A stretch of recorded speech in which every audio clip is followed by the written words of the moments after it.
Bismillahirrahmanirrahim. Assalamualaikum warahmatullahi wabarakatuh. Selamat pagi dan salam sejahtera untuk kita semua. Yang saya hormati Bapak Kepala SMA Negeri 1 Waikarya yang dalam hal ini diwakili oleh Wakil Kepala Sekolah di bidang kesiswaan Bapak Ibnu Rifan. Kemudian rekan CGP Bapak Sutiman,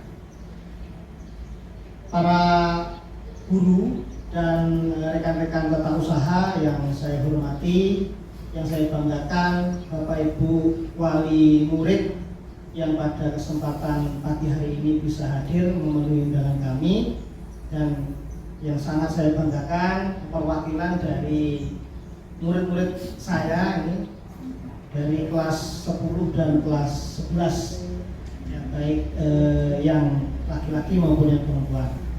Nah, pada kesempatan kali ini saya mengucapkan terima kasih yang sebesar-besarnya karena semua yang hadir pada hari ini bisa menghadiri undangan kami untuk berdiskusi tentang aksi nyata modul 3.2, karena kami ada tugas dari guru penggerak untuk menjadi pemimpin dalam pengelolaan sumber daya. Nah, tujuan dari diskusi kali ini menghadirkan Bapak Ibu guru, TU, kemudian Bapak Ibu wali murid dan siswa, juga perwakilan dari Bapak Kepala Sekolah, adalah untuk mengidentifikasi kekuatan atau aset atau sumber daya yang ada di sekolah kita, sehingga nanti bisa kita manfaatkan untuk program-program sekolah ke depannya, baik itu pembelajaran dalam kelas maupun secara umum untuk pendidikan di SMA Negeri 1 Waikarya. Baik, langsung saja Ibu Bapak dan anak-anak. Nah, jadi yang ingin saya sampaikan pertama kali adalah bagaimana cara untuk membangun ekosistem sekolah. Nah, ekosistem sekolah itu sama seperti kalau kita dulu pernah belajar ilmu alam, Bapak Ibu yang wali mungkin dulu namanya ilmu alam. Kalau anak-anak sekarang ada IPA, khususnya di biologi, itu ada namanya ekosistem. Ekosistem itu punya komponen-komponen. Ya, ada dua komponen utama, ya. Komponen biotik nomor satu, kemudian yang kedua ada komponen abiotik. Komponen biotik itu adalah komponen yang hidup, itu Bapak dan anak-anak. Jadi komponen yang hidup. Kalau abiotik itu komponen yang tidak hidup alias mati. Kalau di sekolah ini, apa yang menjadi komponen hidup? Misalkan, siapa yang hidup di sekolah ini? Ya saya sebagai guru, Bapak Kepala Sekolah, Wakil Kepala Sekolah, anak-anakku, kemudian Bapak Ibu guru dan TU ya. Jadi itu komponen yang hidup. Kalau komponen abiotik atau tidak hidup, misalkan apa yang tidak hidup? Yang tidak hidup.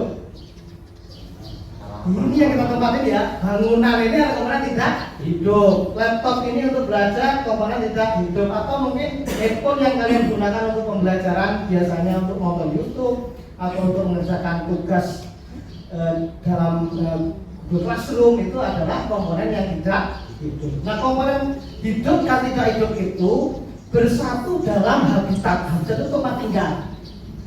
Dalam hal ini adalah sekolah ini. Ya, komponen yang hidup dan tidak hidup itu bersatu dalam habitat. Nah, tujuan utamanya adalah membentuk simbiosis mutualisme. Jadi mereka bergabung dalam suatu tempat itu untuk bisa mendapatkan keuntungan, sama-sama untung, nggak ada yang dirugikan. Diskusi kita kali ini mengarahnya ke sana. Jadi goalnya atau tujuannya ini, identifikasi sumber daya atau aset sekolah. Lebih terangnya adalah ini, bagaimana mengelolanya agar ada kebermanfaatan untuk kita sebagai warga sekolah. Itu. Setelah kita identifikasi nanti apa, kemudian bagaimana mereka dimanfaatkan. Nah, menurut Green NHINES tahun 2002 terdapat 7 aset atau modal utama dalam pengembangan komunitas berbasis aset. 7. Yang pertama modal manusianya, yang kedua modal sosial, ketiga modal fisik, kemudian modal lingkungan, finansial, politik, yang terakhir adalah agama dan budaya. Nah, kita akan jabarkan satu-satu ya. Jadi yang pertama tadi adalah manusia. Kita lihat namanya manusia di sekolah ya seperti ini. Yang pertama ada Bapak Kepala Sekolah. Hari ini tidak bisa hadir ya. Pendidikannya sudah strata 2, S2, dan dia memiliki etos kerja yang tinggi serta disiplin yang tinggi. Itu merupakan aset kita sebagai manusia. Kemudian 100% dari guru kita itu minimal sudah strata 1 atau sudah memiliki pendidikan S1 sarjana ya. Nah, 4 orang gurunya yang itu sudah memiliki pendidikan strata 2 termasuk Bapak Kepala Sekolah, jadi 5. 4 dari guru dan 1 dari kepala sekolah berpendidikan strata 2 atau S2. Kemudian 12 orang guru itu sudah bersertifikat pendidik, artinya dia sudah profesional mengajarnya. Kemudian 1 orang guru saat ini tengah menempuh pendidikan profesi guru atau PPG. Jadi nanti ada 13 di tahun ini, ada 13 guru yang bersertifikat pendidik. Kemudian 3 orang calon guru penggerak. Hari ini ada di depan ini 3 orang calon guru penggerak. Saya, kemudian Bapak Wakil Kepala Sekolah Pak Ibnu, sama Pak Supiman dari wali kelas 11 MIPA. Kemudian tenaga kependidikan ada di sebelah sana, tenaga kependidikan Mbak Herna, kemudian Mbak Pur, itu ada tenaga kependidikan kita. Itu sudah berpendidikan S1 dan D3 atau diploma 3 itu minimal. Kemudian bisa kita amati juga peserta didik atau murid-murid kita. Ini berlatar belakangnya sukunya beda, kemudian agamanya juga beraneka ragam di sini. Kemudian berasal dari lingkungan juga yang bermacam-macam. Bisa kita lihat sekarang. Ayo dari mana ya dulu yuk asalnya? Dari Papua. Terus Samuel dari sini ya, lahir di sini ya. Agama apa Samuel? Kristen. Kalau Kayo Kristen juga. Destinas dari mana Des? Dari Bratasin, apa Lampung Tengah ya. Suku asli awalnya apa Des?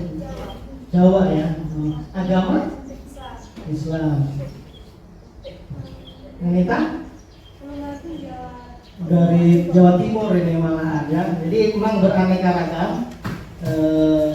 Kemudian ada orang tua ini Bapak Yohanes Saring dengan Pak Tunggal Setio. Jadi memang beraneka ragam ya. Yang ada murid-murid kita yang ada di sini, baik dari latar belakang sukunya, lingkungannya maupun agamanya juga beraneka ragam. Oke, kita lanjutkan untuk modal yang kedua. Jadi nanti setelah identifikasi ini saya harap semua bisa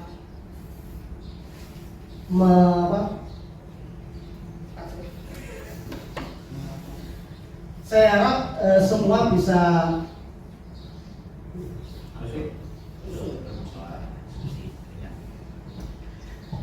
jadi setelah ini nanti kita identifikasi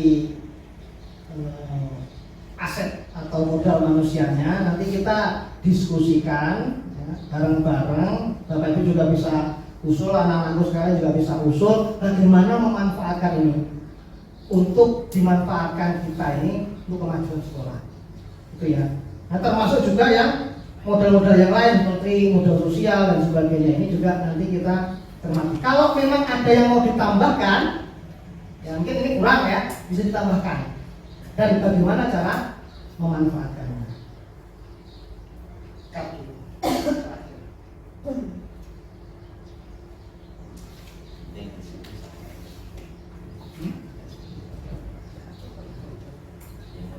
Action. Oke, terima kasih Ibu Bapak dan anak-anakku sekalian. Hari ini sudah berdiskusi bersama tentang pemberdayaan aset sekolah. Kita sudah dapatkan tadi berbagai macam identifikasi dan juga cara pemanfaatannya. Semoga apa yang kita diskusikan pada hari ini bisa bermanfaat untuk kemajuan sekolah ke depannya. Baik, apabila dari saya sebagai pembicara atau presenter pada kesempatan kali ini ada salah ucap, salah kata, saya mohon maaf. Saya akhiri bila taufiq wal hidayah. Wassalamualaikum warahmatullahi wabarakatuh.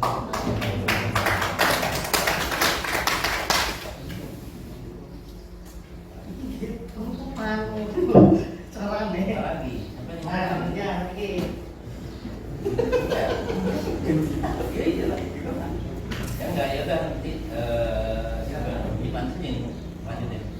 Yang pemaparan yang kedua akan disampaikan oleh Pak gimana Pak? Oh, boleh lagi coba. Oh, iya banyak.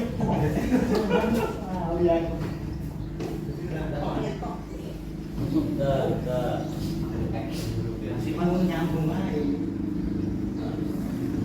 1, 2, 3, action.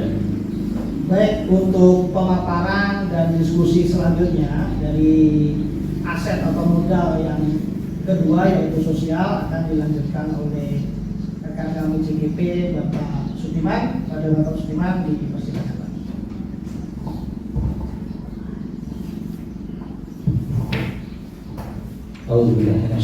Bismillahirrahmanirrahim. Assalamualaikum warahmatullahi wabarakatuh. Terima kasih kepada para moderator Bapak Anis yang telah memberikan waktu kepada saya di sini untuk bisa memaparkan sedikit aset yang nantinya akan kita bahas. Ya, jadi nanti alhamdulillah di sini ada perwakilan dari wali murid dan ada siswa, siswi dan juga guru. Jadi nantinya kami ingin masukkan dari program-program yang sudah ada ini, apa yang mau ditingkatkan lagi itu apa saja. Jadi kami membutuhkan masukan dari satu wali murid, yang kedua teman sejawat yaitu guru, dan yang ketiga ini siswa. Mungkin siswa itu punya bayangan tersendiri. Kami ini ingin sekolah ini mempunyai program ini loh Pak, dan program ini bisa dilaksanakan. Yang imbasnya nanti ini akan bisa menjadi pembinaan atau pemberdayaan untuk kami atau khususnya dan umumnya untuk adik-adik kelas kami atau warga sekolah. Itu yang diharapkan dari pengenalan aset yang ada di sekolah. Nah, untuk aset yang selanjutnya yaitu adalah sosial. Nah, sosial ini kita akrabnya itu adalah suka memperhatikan kepentingan orang lain. Mudah menangkapnya seperti itu. Biasanya kalau sosial itu kita tidak ego terhadap diri sendiri. Kita selalu mementingkan kepentingan orang lain, itu yang diutamakan, bukan kepentingan kita. Jadi kepentingan orang lain itu yang diutamakan. Nah, kepentingan sosial itu banyak, seperti menolong, kegiatan-kegiatan yang satu komunitas, yang intinya dari komunitas itu nanti untuk pemberdayaan atau untuk kegiatan sosial. Sosial itu banyak kan, sosial itu. Nah, tetapi yang akan kita paparkan di sini adalah sosial yang sudah dilaksanakan oleh warga atau guru yang ada di SMA ini, yaitu satu adalah MGMP. MGMP itu apa sih? Itu perkumpulan guru satu rumpun. Contohnya seperti Bapak seni budaya, berarti MGMP itu Bapak termasuk dalam MGMP seni budaya. Di sana membahas apa saja di sana. MGMP itu pasti membahas tentang pembelajarannya untuk kelas 10 itu apa, kelas 11 apa, dan kelas 12 itu apa.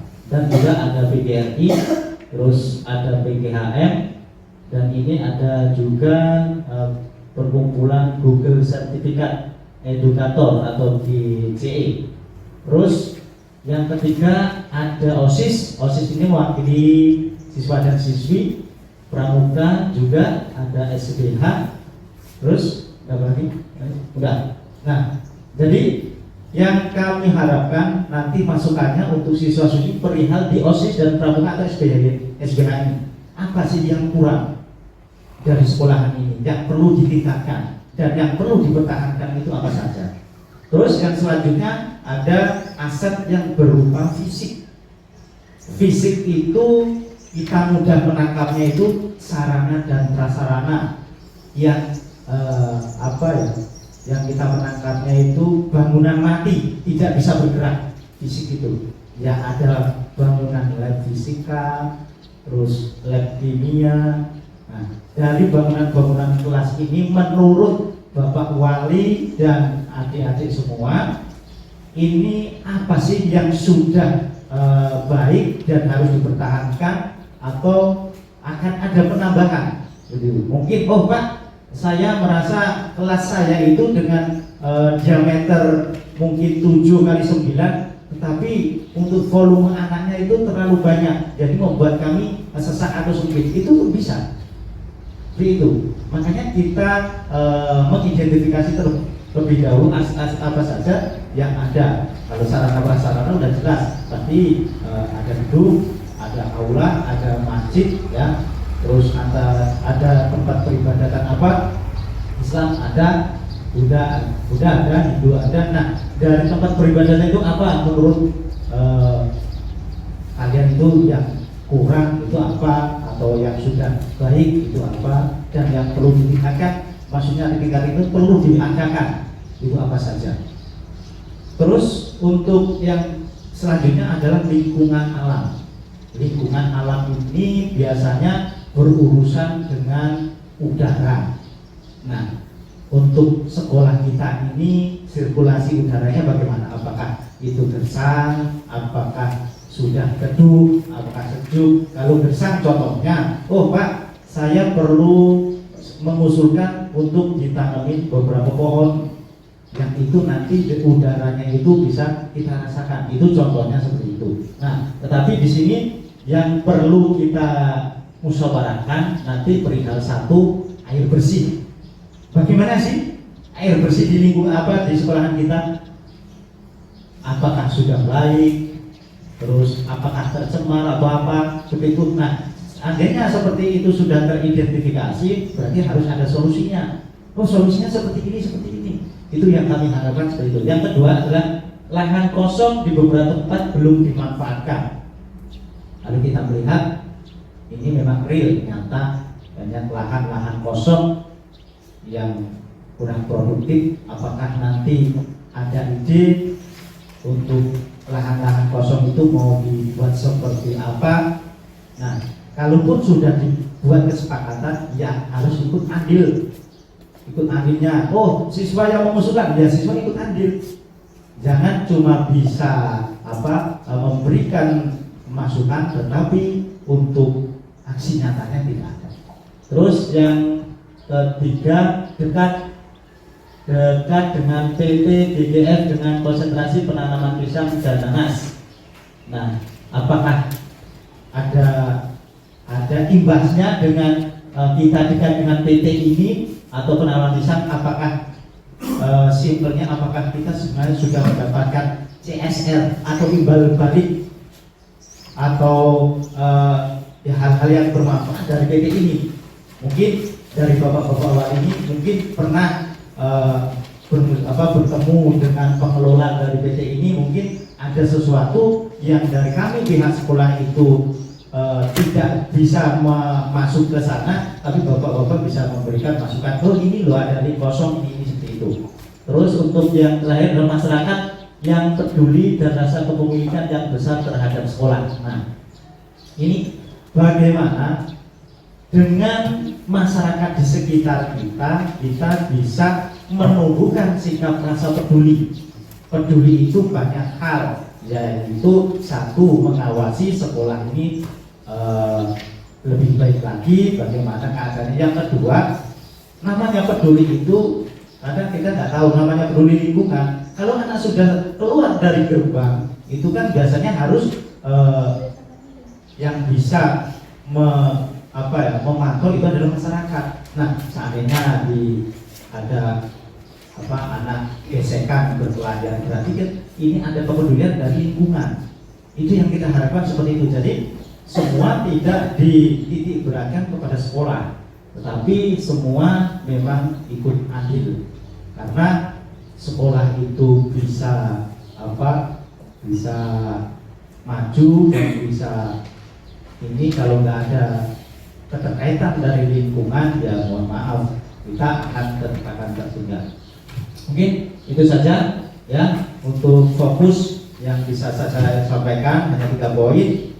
Yang pertama sosial, fisik dan lingkungan. Nanti mari kita sharing dan musyawarah perihal penambahan atau gambaran-gambaran yang lain yang intinya untuk membangun yaitu SMA Negeri 1 Lorekarya. Mungkin itu saja yang bisa saya sampaikan. Akhirul kalam, billahi taufik wal hidayah. Wassalamualaikum warahmatullahi wabarakatuh. Terima kasih Pak Sudiman atas pemaparannya.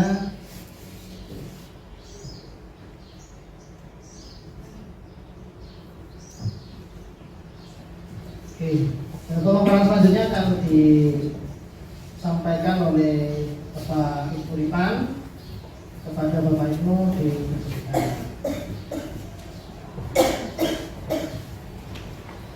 Terima kasih Pak Kurniawan. Assalamualaikum warahmatullahi wabarakatuh. Selamat siang, salam sejahtera bagi kita semua. Yang saya hormati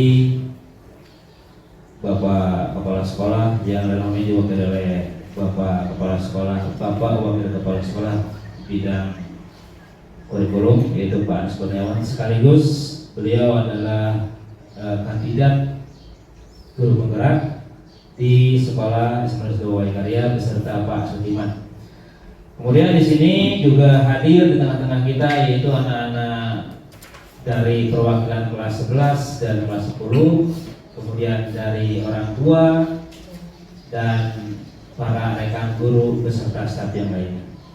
Di sini izinkan saya Ibu Ripan akan melanjutkan apa yang tadi sudah dijelaskan oleh rekan saya Pak Anies Kurniawan dan Pak Sudiman terkait dengan bagaimana membangun ekosistem sekolah yang sudah di depan tadi dijelaskan oleh Pak Anies bahwa ekosistem sekolah itu ada unsur biotik dan unsur abiotik. Kemudian selanjutnya di sini ada tujuannya sudah dijelaskan oleh Pak Anies. Kemudian ini ada 7 aset sumber daya. Yang pertama manusia sudah dijelaskan di awal tadi dan dilanjutkan oleh Pak Sudiman terkait dengan unsur sosial, fisik, lingkungan. Kemudian selanjutnya yang kelima adalah finansial atau yang terkait dengan keuangan. Yang pertama yang perlu diketahui bahwa suatu lembaga bisa besar, bisa maju harus dengan dukungan finansial yang kuat. Tanpa dukungan finansial yang kuat, mustahil akan tercapai atau terwujud suatu lembaga yang besar dan luar biasa. Fokus untuk ke sekolah kita mengetengahkan sumber-sumber finansial yang terjabar melalui yang pertama dana bantuan operasional sekolah yaitu BOS, kemudian dana bantuan operasional sekolah daerah yang dari provinsi atau BOSDA, kemudian sumbangan sukarela dari wali murid melalui komite sekolah, yang selanjutnya iuran sukarela tanpa mengikat dari ikatan alumni Manewa, selanjutnya dari hasil penyewaan kantin, kemudian ada koperasi simpan pinjam dan koperasi warung untuk berkah. Nah, di sini diperlukan untuk kekuatan finansial yang baik, sekolah bisa mengaktifkan beberapa opsi atau mengoptimalkan semua aset yang terkait dengan finansial yang ada di sekolah, diantaranya yang sudah saya sebutkan tadi. Next. Selanjutnya politik. Mungkin sedikit banyak di antara kita ketika berbicara tentang politik, apa hubungannya sekolah dengan politik? Karena yang kita tahu kadang-kadang politik itu politik praktis yang memilih anggota dewan, partai politik, kemudian bupati, presiden, gubernur dan seterusnya. Di sini peranan pentingnya kemampuan politik dari aset sekolah. Yang pertama, memperluas jaringan relasi dengan dinas pendidikan. Tanpa ada kekuatan atau aset politik yang kita miliki, kita tidak mungkin bisa menjalin relasi yang baik, melakukan lobby dan lain sebagainya. Kemudian juga dilakukan dengan pemerintah desa, kecamatan, daerah, dan anggota DPRD setempat untuk pelaksanaan program Indonesia Pintar. Ada beberapa aspek yang pernah dulu kejadian ketika ada bantuan melalui jaringan yang saya sebutkan tadi. Bisa melalui yang sifatnya tokoh politik namun tidak mengetengahkan dari unsur partai tertentu. Selanjutnya, yang bisa dilakukan oleh pemerintah desa, yang pertama mengeluarkan SKTM atau surat keterangan tidak mampu untuk kelanjutan program PIP. Selanjutnya untuk kecamatan, daerah, dinas sosial memvalidasi data yang tadi, data terpadu kesejahteraan sosial divalidasi pihak kecamatan dan dinas sosial atau dinas yang terkait. Selanjutnya data tersebut nanti akan masuk dinas pendidikan dan diolah di pusat untuk dilanjutkan di pemberian PIP dan lain sebagainya. Next one. Kemudian ini alur dari penerimaan PIP yang pada akhirnya itu semua tercover atau terwadahi di Dapodik siswa, Dapodik untuk satu kesatuan sekolah nanti tercover di sana, kemudian masuk nominasi dan sampai dengan penyalurannya. Kita lakukan hal tersebut dengan sangat transparan, yaitu dengan caranya anak atau orang tua yang bisa ngambil langsung ke bank yang ditunjuk oleh pemerintah. Next one. Kemudian yang selanjutnya, sebelum kita ke agama, unsur politik di sini pun kita gunakan sebagai penutup dari unsur politik bahwa pemimpin di aset yang paling penting politik adalah menelurkan kebijakan-kebijakan yang mampu untuk keberlangsungan pembelajaran berpihak pada murid.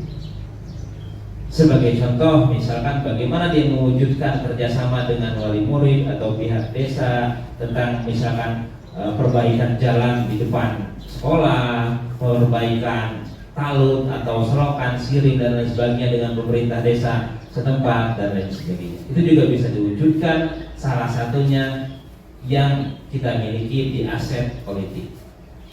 Jadi yang terakhir agama di sini untuk apa? Aset agama itu penting. Nah, di sini bukti bahwa sekolah kita itu sekolah yang umum. Artinya tidak pernah membedakan suku, agama, ras, juga hal-hal lain yang berbeda. Di sini agama itu adalah satu nilai plus. Kenapa nilai plus? Karena ada keberagaman di sekolah kita. Bahkan beberapa guru pun kita beragam. Hal yang pernah kita lakukan dan sudah berlangsung bertahun-tahun itu ada kerjasama, semisal dengan tenaga kependidikan atau guru yang tidak ada basic agama tertentu, maka kita bekerja sama dengan satu lembaga pendidikan yang agama tersebut punya. Misalkan di sini agama Buddha, jadi untuk pengetesan mereka praktek dan lain sebagainya kita bekerja sama dengan pihak romo dari vihara terdekat dengan sekolah. Itu bentuk kerjasama kekuatan di bidang agama. Kemudian di sini juga hal-hal yang perlu dikaji, yaitu kekurangan guru pendidikan agama dan BP, terutama selain PAI.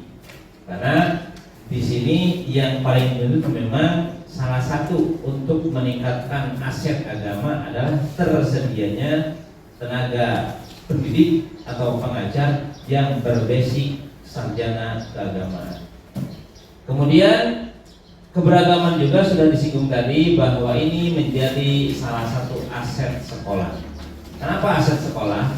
Dengan adanya keberagaman, maka kita akan memupuk namanya sikap toleransi antar sesama manusia.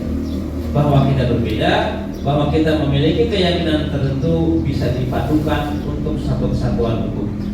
Kemudian yang ketiga, kepala sekolah membuat satu sarana mengantisipasi atau memecahkan masalah terkait dengan yang nomor satu itu memberikan tugas tambahan kepada guru mapel untuk mengajar pendidikan agama dan BP sesuai dengan agamanya masing-masing. Semisal beliau mengajar materi tertentu namun beragama dengan agama yang sesuai dengan yang siswa di sini dan kemampuan dalam bidang keagamaan yang pun bagus, itu kita berdayakan. Meskipun sebetulnya seharusnya guru yang mengampu mapel pendidikan agama itu berdisiplin atau berbasic pendidikan agama juga. Nah, ini 3 aset terakhir yang bisa kita diskusikan, kita musyawarahkan mana kira-kira yang belum efektif, yang belum tepat dan lain sebagainya. Termasuk di aset 4 yang awal tadi, kita juga bisa berdiskusi. Kemudian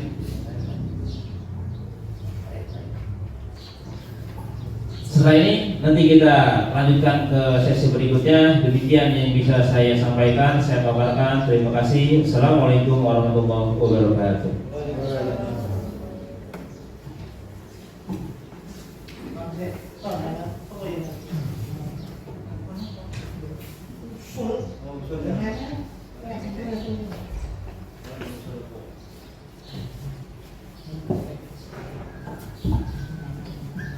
Ini nggak usah direkod ya?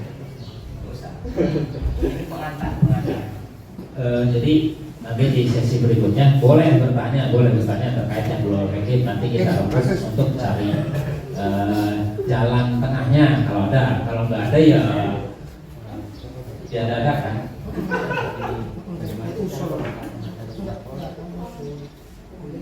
Atau misalkan ada yang belum efektif di sekolah ini, kira-kira di bagian mana, di asetnya mana. Aset itu intinya bisa berupa manusia, bisa berupa non fisik. Contoh kayak tanaman, itu juga aset. Rumah, aset. Gedung. Kurang satu. Oh, lagi. Bisa.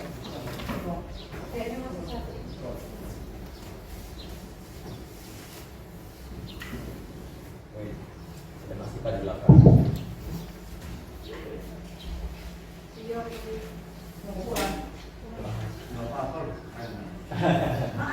Asli memang benar-benar apa adanya. Bukan yang kelar sudah. 1, 2, 3, action. Baik, anak-anakku dan Bapak Ibu guru serta Bapak Ibu murid yang saya banggakan, kita akan berdiskusi tentang pemaparan yang sudah disampaikan oleh kami dari guru penggerak calon guru penggerak. Nah, kali ini saya berikan kesempatan untuk memberikan pertanyaan atau usul atau saran tentang aset ini. Monggo disilakan.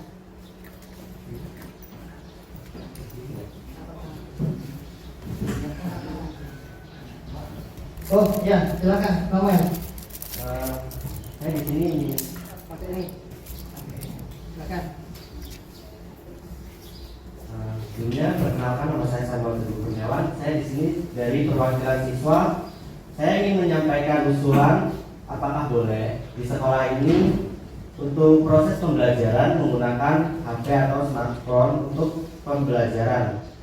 Karena berdasarkan aset fisik itu seperti yang sudah disampaikan oleh Bapak yang berikutnya tadi, itu adalah seperti salah satunya HP. Mungkin dengan penggunaan HP kita bisa lebih mudah untuk mengakses informasi pembelajaran.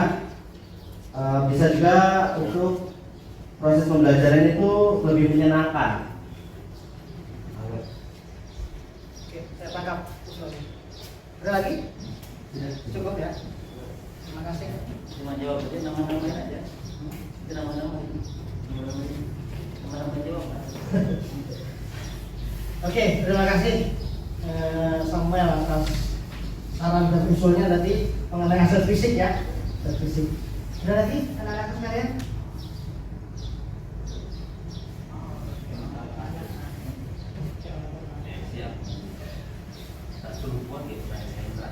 Oke, ini tadi yang disampaikan oleh Pak Sudiman ya. Jadi aset fisik itu berupa sarana dan prasarana belajar. Sarana itu adalah gedungnya, prasarananya itu alatnya.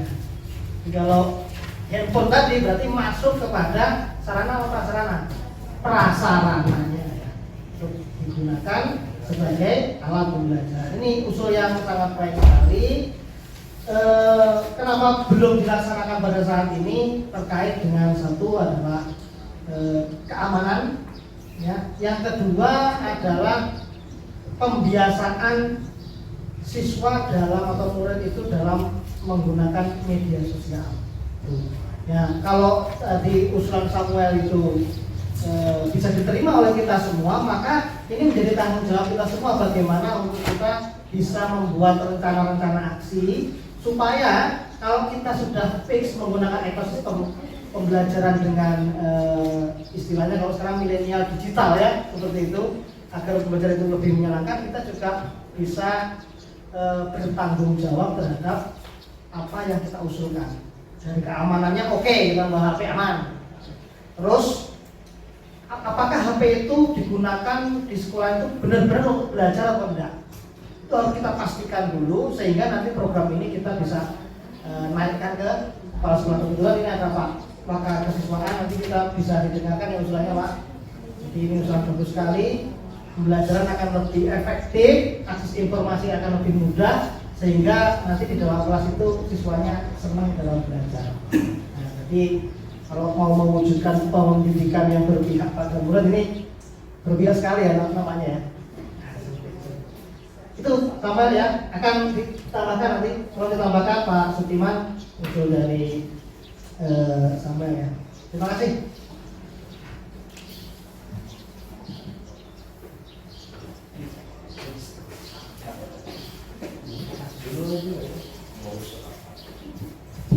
Terima kasih atas masukan dari siswa kita yaitu Samuel perihal untuk bawa HP ya.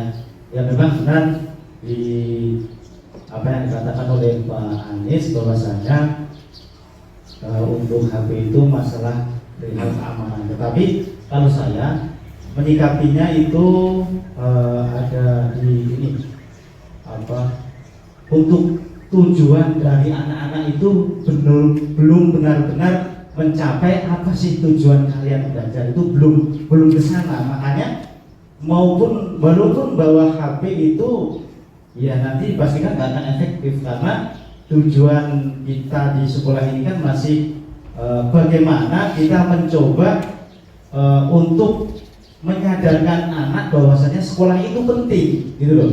Jadi kita belum ke tahapan ke sana gitu. Jadi kalaupun nanti kalau sudah belum tahapannya belum dilaksanakan, dasar-dasarnya belum, pondasinya belum kuat, walaupun bawa HP pun pasti ada cuma main ya, pasti nanti merekam gurunya, merekam temennya, pasti seperti itu, nggak akan efektif karena untuk tujuan belajarnya masih belum sampai. Kita seperti di kota, kalau di kota tujuan belajar itu memang mereka tuh belajar itu memang sekolah itu sangat penting gitu. Tapi kalau di sini kan yang penting sekolah dulu lah itu, penting sekolah dulu, walaupun di sekolah itu seperti apa ya itu kita tahu paham. Mungkin itu aja sih tambahan dari saya. Terima kasih.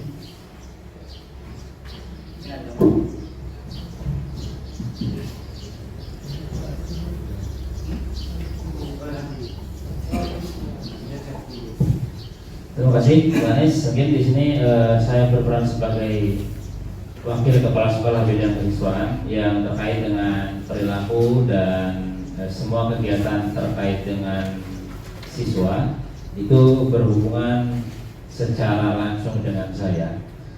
Terkait dengan pertanyaan dari Samuel tadi, itu pertanyaan yang sangat bagus. Sekolah kita memang ada aturan yang sudah disepakati oleh Bapak Kepala Sekolah bersama wali murid dan komite sekolah.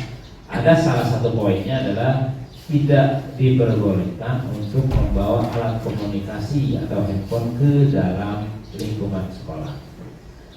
Namun hal tersebut bisa disiasati bila mana ada beberapa hal sebagai berikut. Satu, guru yang bersangkutan atau guru yang mata pelajaran bersangkutan itu memberitahukan terlebih dahulu satu hari sebelumnya ke guru piket di hari HP atau mobile phone yang akan digunakan. Misalkan hari ini hari Selasa, berarti ketika handphone hari mau digunakan, maka guru mata pelajaran tersebut melakukan atau konfirmasi izin ke guru piket hari ini di hari Senin kemarin. Boleh menggunakan itu.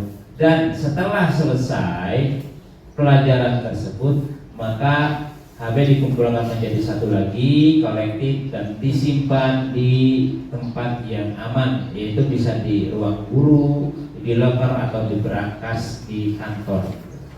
Artinya yang kita tekankan bukan melarang HP itu meminimalisir media pembelajaran, namun yang kita antisipasi adalah dampak kurang baik dari penggunaan HP yang secara bebas di sekolah. Mudah-mudahan ke depannya ketika kita menemukan solusi yang terbaik bagaimana cara menggunakan HP sebagai pendukung media pembelajaran di sekolah, itu kita akan cari solusi untuk aturan yang tepatnya. Saja, terima kasih dari saya.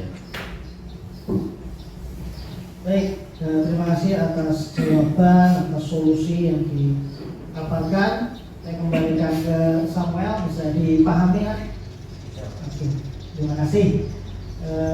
Anak-anakku dan ibu bapak guru serta ibu wali, kita lanjutkan diskusinya. Bila anak-anak ada yang bertanya atau mengusulkan sesuatu atau melakukan saran, silakan angkat tangan.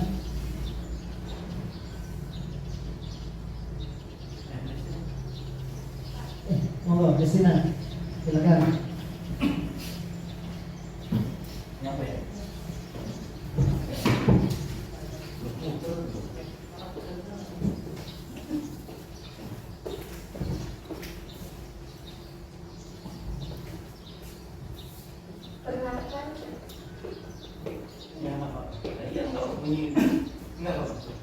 Perkenalkan, nama saya Destina Natasha. Saya di sini sebagai perwakilan siswa. Saya di sini bertanya untuk aspek finansial. Ada sumber dana dari Ikatan Alumni Sanewa.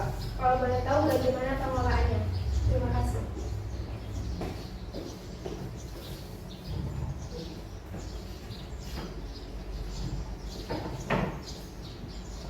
Bisa langsung dijawab? Terima kasih.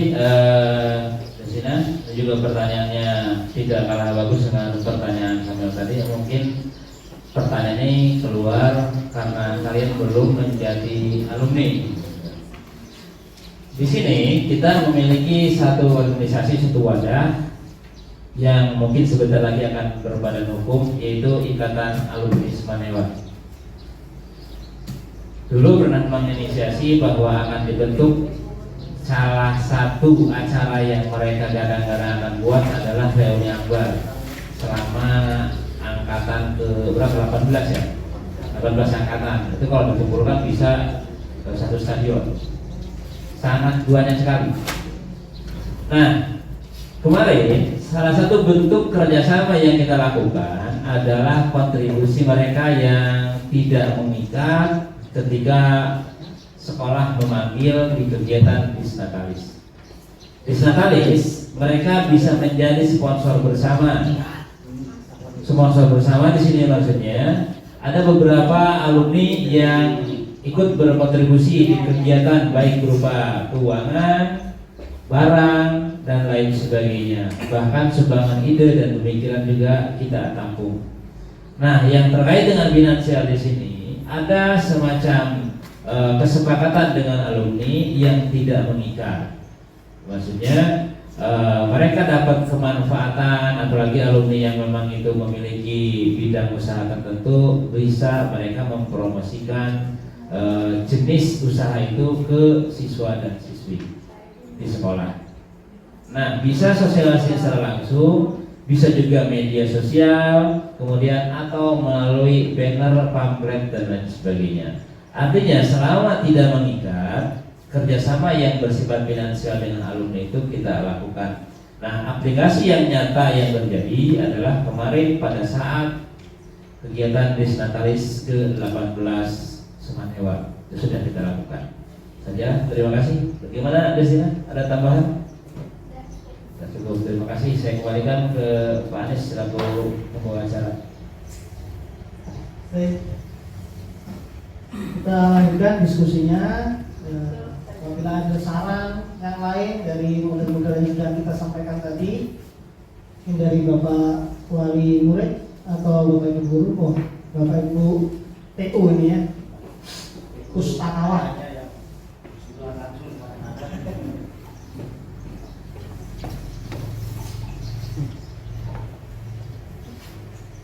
Assalamualaikum warahmatullahi wabarakatuh. Saya wakil dari TU ingin menambahkan bagaimana jika di sekolah ini ada penambahan tempat ibadah agama selain Islam yang layak digunakan. Udah sekian, terima kasih.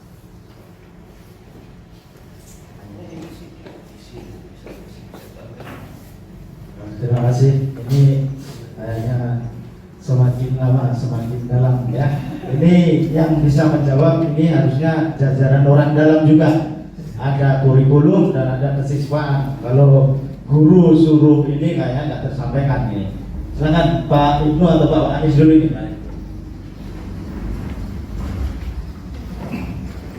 Terima kasih Bu Renawati, pustakawan kita yang sangat cantik ini.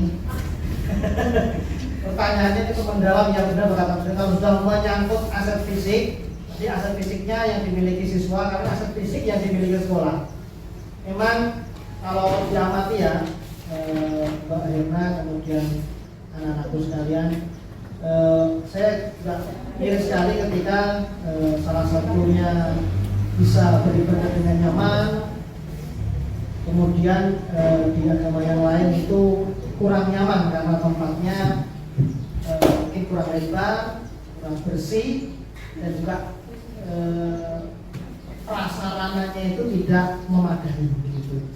Nah, ini usulan yang sangat bagus.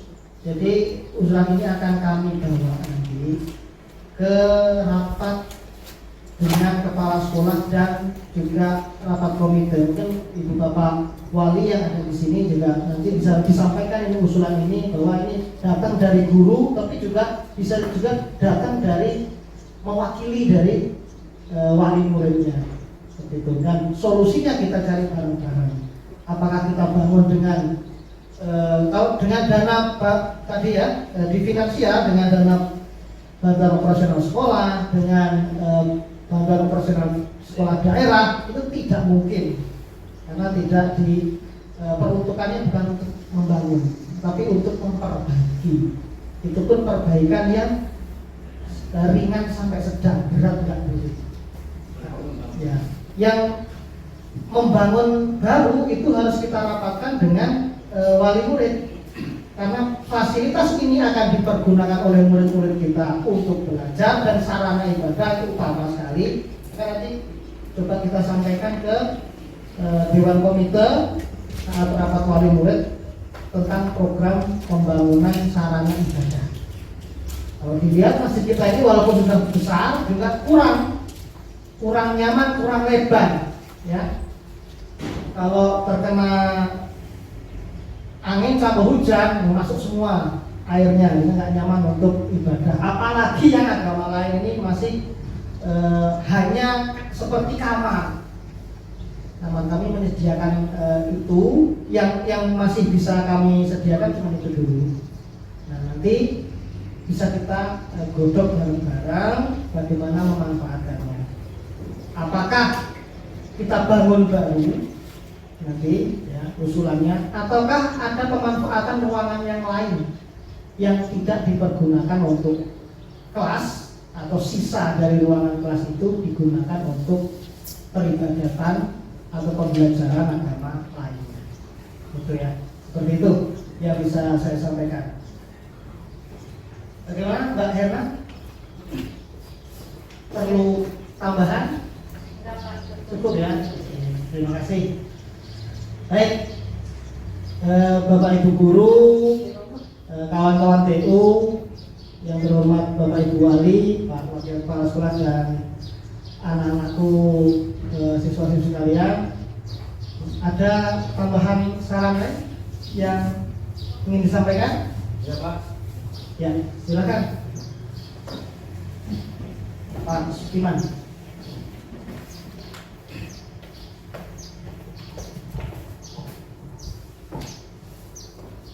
Terima kasih atas waktunya yang telah diberikan. Di sini saya sebagai guru mapel seni budaya, Bapak. Nah, di sini yang ingin mungkin akan saya tambahkan itu perihal aset yang pertama, yaitu tentang aset manusia. Nah, di sini ada aset manusia, bahwasanya kualifikasi dari guru-guru itu ada yang S2, S1 ya, dan sebagainya. Nah, di sini dengan kualifikasi S1 sebenarnya apakah itu sudah sudah mencukupi itu barometer keinginan dari sekolah? Terus dalam jenis apa saja, apakah ada juga perihal pemberdayaan atau pembinaan khusus untuk guru-guru untuk meningkatkan kompetensinya itu? Dan selanjutnya, apakah juga ada mungkin atau teguran lah kasarnya itu bagi guru-guru yang seandainya ada program pembinaan atau pemberdayaan, mereka tidak mau hadir, tidak mau ikut atau enggak mau ikut partisipasi, itu bagaimana itu teknisnya nanti? Karena pemberdayaan atau pembinaan itu kan tujuannya untuk meningkatkan kompetensi dan nanti hasilnya bisa diaplikasikan di kelas untuk siswa atau murid yang ada di kelas. Itu aja, Prof.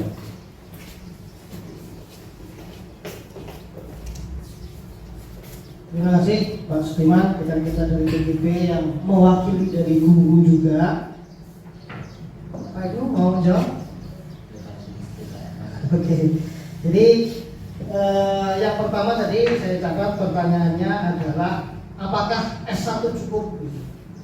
S1 cukup. Kalau melihat aturan dari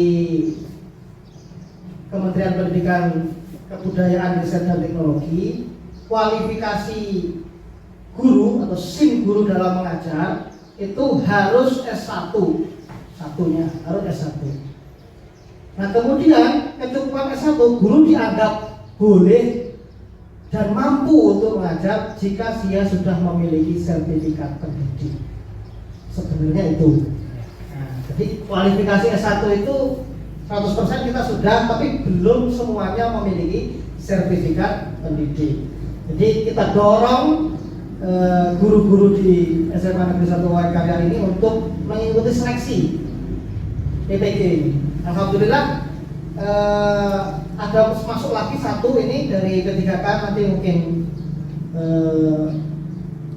bulan depan atau bulan 5 itu akan masuk 2 orang aparatur sipil negara dari P3K, dari guru-guru kita sendiri. Yang satu sudah bersertifikat pendidik. Jadi tambah lagi itu, kalau sertifikat pendidik sekarang sudah ada 13 ya, nanti tambah lagi jadi jadi 14 orang bersertifikat pendidik ditambah kualifikasi. Jadi Mas Diman S1 standarnya, tapi profesionalnya mereka sebenarnya itu profesional itu kalau kerja dibayar pas gitu, dibayar pantas itu adalah ketika dia punya SIM mengajar, yaitu bersertifikat pendidik. Kalau sudah bersertifikat pendidik maka dia sudah berhak memiliki jabatan sebagai seorang guru. Karena banyak ASN punya pangkat tapi tidak punya jabatan. Karena apa? Mereka tidak memiliki sertifikat pendidik. Itu maksudnya. Kemudian yang kedua tentang pemberdayaan guru-guru. Di sekolah kita sudah ada program yang disebut supervisi.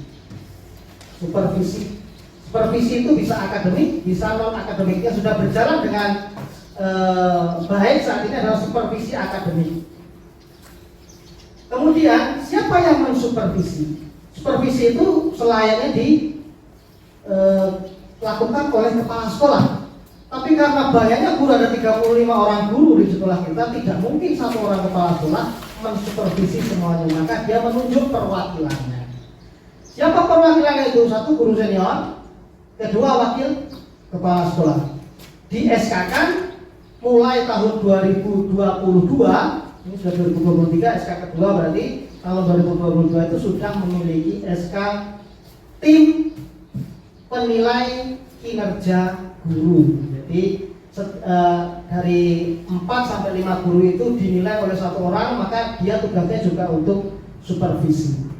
Nah, adapun pemberdayaan yang dilakukan kalau sudah ketemu supervisi nanti kekurangannya apa, kelebihannya apa, maka kita diskusi lagi apakah harus dibina atau harus membina. Kalau dia mempunyai kelebihan maka dia membina. Tapi kalau dia kekurangan harus dibina, ikut pembinaan. Bisa pembinaan itu dalam wadah lingkup mata pelajarannya dalam MGMP dengan Pak Sudiman di MGMP Seni, saya di MGMP Biologi, Pak Ibu di MGMP Bahasa Inggris. Kekurangannya apa? Bisa ikut pembinaan itu secara komunitas atau secara mandiri. Saat ini Kemendikbudristek itu sudah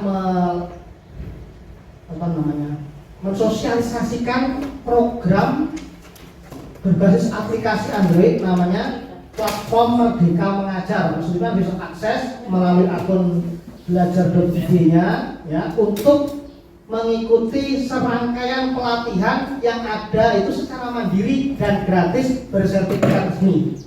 Nah, itu untuk bisa memberdayakan gurunya, bisa lewat komunitas, bisa secara mandiri lewat platform Merdeka Mengajar. Kemudian mengenai punishment, yang terakhir, punishment terhadap guru yang tidak memegang komitmen ya. Dalam komitmen ini bisa jadi komitmen dalam mengajar di kelas ataupun komitmen bersama ketika kita mensosialisasikan atau membahas program-program sekolah. Jadi ini adalah hak prerogatif kepala sekolah. Walaupun kadang juga melibatkan saya sebagai kurikulum dalam bagaimana mensikapi guru-guru yang seperti ini. Ya. Kalau saya mensikapinya seharusnya ada istilah kita adalah wawancara secara coaching klinik, coaching ya, wawancara berbasis coaching. Jadi bagaimana guru itu dibina berdasarkan supervisi baik akademik maupun non akademik sehingga dia bisa menyelesaikan masalahnya sendiri. Ini nanti akan saya usulkan juga Pak Sudiman kepada Pak Kepala Sekolah untuk bisa kalau membina guru itu prinsipnya seperti yang sudah kita pelajari, itu prinsip kucing, yaitu alur tirta, mengalir seperti air, seperti itu. Terima kasih Pak Sudiman. Ada tambahan Pak Ibu? Sedikit silakan. Terima kasih Pak Sudiman dan Pak Anas, penjelasannya sangat luar biasa. Pertanyaan dari Pak Sudiman hebat, dijawab dengan luar biasa oleh Pak Anas. Mungkin sedikit tambahannya. Jadi guru itu diwajibkan untuk terus berkembang. Ketika anak kita wajibkan untuk belajar, maka guru pun wajibnya tidak berhenti untuk belajar. Di antaranya, apalagi kita akan menghadapi kurikulum merdeka dan kita dituntut sebagai sekolah negeri, dituntut menjadi pionir atau mencetus bagaimana kurikulum merdeka itu kita ajarkan ke anak didik kita. Banyak pelatihannya, baik pelatihan yang dibiayai oleh sekolah, kemudian yang mandiri dan lain sebagainya. Jadi kita bisa upayakan untuk itu. Itu bentuk pengembangannya. Bahkan ada beberapa komunitas guru yang membentuk bagaimana yang duluan sudah mendapatkan tentang pendidikan atau cara-cara kurikulum merdeka, mereka mensosialisasikannya atau pengimbasan ke sekolah-sekolah yang belum mendapatkan pelatihan tentang kurikulum merdeka. Kemudian ada tindakan untuk yang mungkin kurang disiplin dan sebagainya. Benar kata Pak Anies tadi, nanti akan sudah kita sosialisasikan juga dengan Pak Kepala Sekolah bahwa mungkin metode dahulu itu kita ada metode teguran, lisan, tulis dan sebagainya. Namun setelah berjalannya waktu kita mendapatkan bimbingan, pendidikan, pengalaman dari guru penggerak, ada salah satu cara yang paling solutif, yaitu dengan coaching. Jadi perubahan yang menjadi coaching itu adalah perubahan yang bersumber dari diri sendiri, bukan pengaruh dari orang lain. Maka perubahannya akan permanen di guru tersebut. Kita sudah kembangkan itu. Terima kasih Pak. Mungkin itu yang saya tambahkan.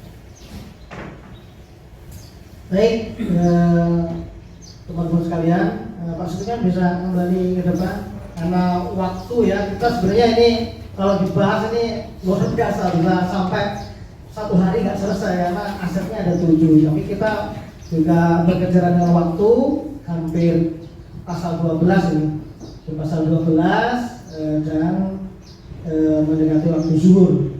Nah, diskusi ini bisa kita akhiri ya. Nah, anak-anakku, Bapak Ibu Dewan Guru dan staf, juga Bapak Ibu wali murid, kita simpulkan dari kegiatan diskusi pada kesempatan pagi sampai siang hari ini.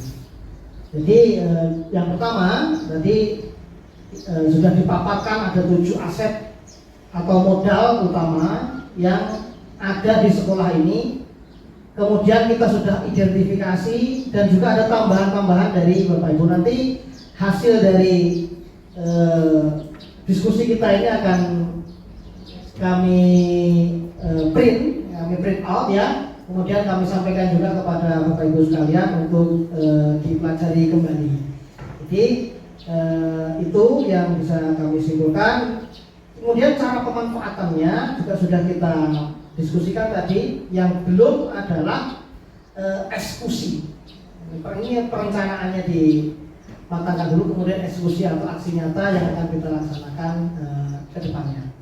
Terima kasih atas kesediaan menghadiri diskusi ini, kemudian berpartisipasi secara aktif. Kami akhiri, billahi taufik wal hidayah. Wassalamualaikum warahmatullahi wabarakatuh. Waalaikumsalam warahmatullahi wabarakatuh.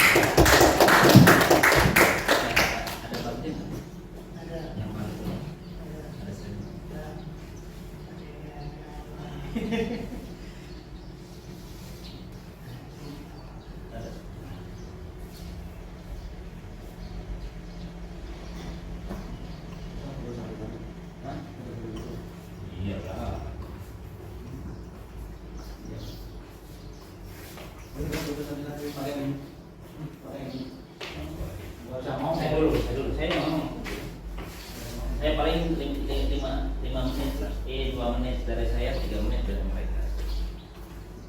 Yuk di sini aja yuk. Apa teman di sini? Supaya kena sana. Di sini duduknya di sini. Di sini. Lingkar aja gini. Duduk sambil dipoto nanti. Tapi nanti duduk supaya kena. Mejanya di bawah. Apa? Mau soal sini aja di lantai aja. Foto ini kalau Pak Haring dibantu Pak ya, Tol. Siap. Dari Pak Jok. Sini aja duduk sini nggak apa-apa. Kenapa Pak? Saya mau bikin. Ngelingkar duduknya. Kenapa? Santai duduk santai. Matiin. Apa santai? Yo, oi. Ya duduk nih. Nah, gitu loh, ngelingkar aja. Mati ini bener.